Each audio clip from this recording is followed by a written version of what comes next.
Red Bull has announced that they will continue the collaboration with Dr. Helmut Marko for 3 more years. And while many expected that the veteran was currently looking at the last of his F1 years, that turned out to be the worst possible take. Be that as it may, this will bring a massive change of plans in Red Bull, as it seems like the expected power shift between the current leadership and Christian Horner is not going to happen as soon as expected. Furthermore, Marko would keep his right to choose the drivers' lineup for both of the teams. So with this in mind, what changes are coming to Red Bull, and more importantly, which drivers are to be most affected by them? It's safe to say that Helmut Marko is one of the most controversial figures in the sport after his recent comments about Sergio Perez's ethnicity, something to which even Horner had to react in public and ask for an apology from the veteran. However, while Marko and Perez considered this matter settled, the fact that Horner couldn't directly punish Marko for his actions because he isn't actually part of the F1 team of Red Bull, but the broader aspect of the company goes to show that there is a loophole the Austrian has used to his own advantage. This was one of the dark points of the sport that Marko exploited, and rumours circulated that Christian Horner didn't want to deal with this anymore, which is why he persuaded more power in both Red Bull and AlphaTauri, as the new shareholders from Thailand backed him up as well. However, the new leadership from Red Bull, led by Oliver Minzlaff, brought their last word to the table, and the last word is that Marko will continue the collaboration with Red Bull for at least 3 more years. If his health serves him perfectly, something we wish from the sincere depths of our hearts, then Marko would find himself to be 83 years old once the contract is up for renewal. And one of the most interesting things is that he'll have a huge say in the drivers' lineup in both Red Bull and AlphaTauri. The last driver that he and Horner had an argument about was Nick de Vries, one that many experts feel had his career ruined by Helmut Marko's management skills, and one that Horner didn't want to put in an AlphaTauri. But after his latest comments about Perez, it's safe to assume that Marko is not too fond of keeping Perez beyond 2024, and that's something that he said over and over again in 2023. On multiple occasions, Marko said that Red Bull has done even more good for Perez than the media believes, since they continued his contract until 2024, and with his position being very clear, scouting young drivers for the Red Bull Academy, then there isn't that much to be said as to which driver he'd prefer to put in the Austrian team, Liam Lawson.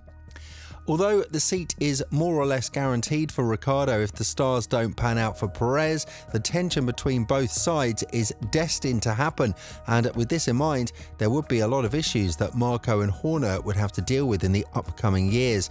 Even though the dynamics have changed in the team, Marko is still perceived as a very vital vessel to the entire Austrian organisation, which was proven with the latest contract. But the question is whether or not this would interfere with Horner's leadership abilities.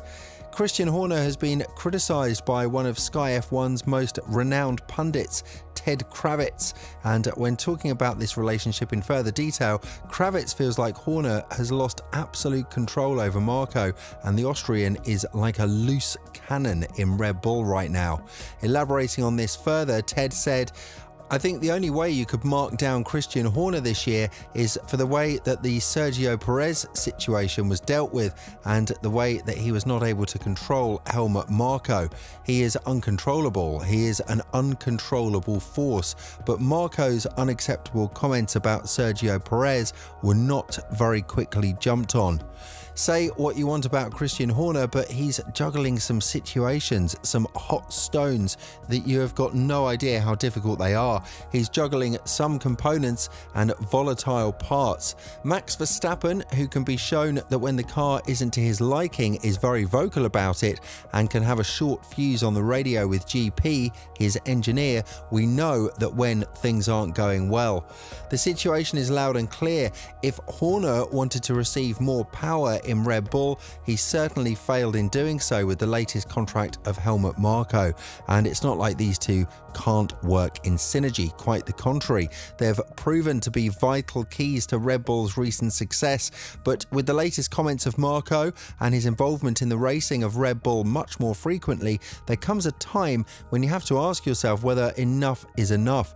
The most important asset of Marko's career is definitely Verstappen, and he could always count on him to have his back, but this is not something he could be betting on for the entirety of his F1 career, which is why Ted Kravitz feels like the balance that Horner is currently keeping between him, Marko and the new owners is the smartest thing he could be doing.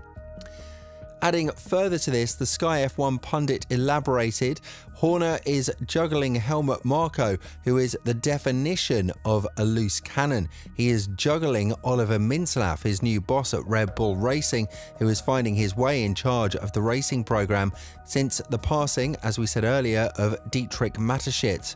He is juggling Sergio Perez and getting Checo back into what they want to do, and he's juggling everything else, the political side of Formula One. So he's doing an amazing job considering the amount he's got to deal with.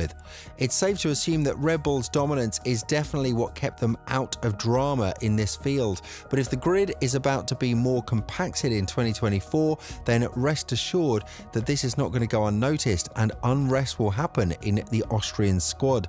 For example, if Perez is to underperform in the first half of the season, then he might be losing the seat as early as in 2024, and Red Bull won't wait until 2025 to terminate his contract because, as Horner said, they are now very close to the top of the learning curve and the rest of the grid should be much closer to them than they were in 2023.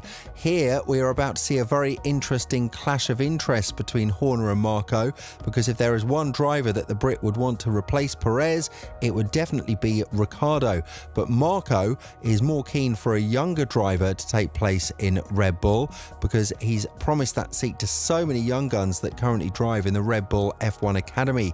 Sure, the Nick de Vries situation might have changed the landscape a little bit, but that doesn't mean that Marko won't be pushing for drivers like Liam Lawson to take a seat in Red Bull as soon as possible, because if you think about it, de Vries wasn't even part of Red Bull's academy in the first place. He just found himself at the right place at the right time. But the management skills of Marko have recently been put under a lot of scrutiny from one of the legendary F1 drivers, Guido van der Garde, regarding the de Vries situation, adding, "Purely on paper, Ricciardo replacing de Vries was the right thing to do, but that is not entirely fair.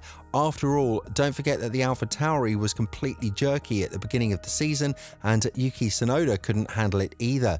Nick was struggling and was under mega pressure after just a few races. We know how difficult it is when Helmut Marko yells every weekend that it has to be better, that it has to be faster, that you have to be ahead of Tsunoda because you're supposed to be the team leader. Then you snap at some point." So with Verstappen and Marko on the one side and with Horner and literally everybody else on the other side, is there any place to panic in Red Bull? After all, they are in a dominant era, and as long as they manage to keep themselves here, there shouldn't be any issues as to how the team would act towards challenges like this. But with Horner not receiving what he wanted from the new owners and shareholders, it's safe to assume that this is a one battle by Marko, but definitely not a one war. What do you think about the potential changes in Red Bull with Marko's extended contract? Let us know in the comments below.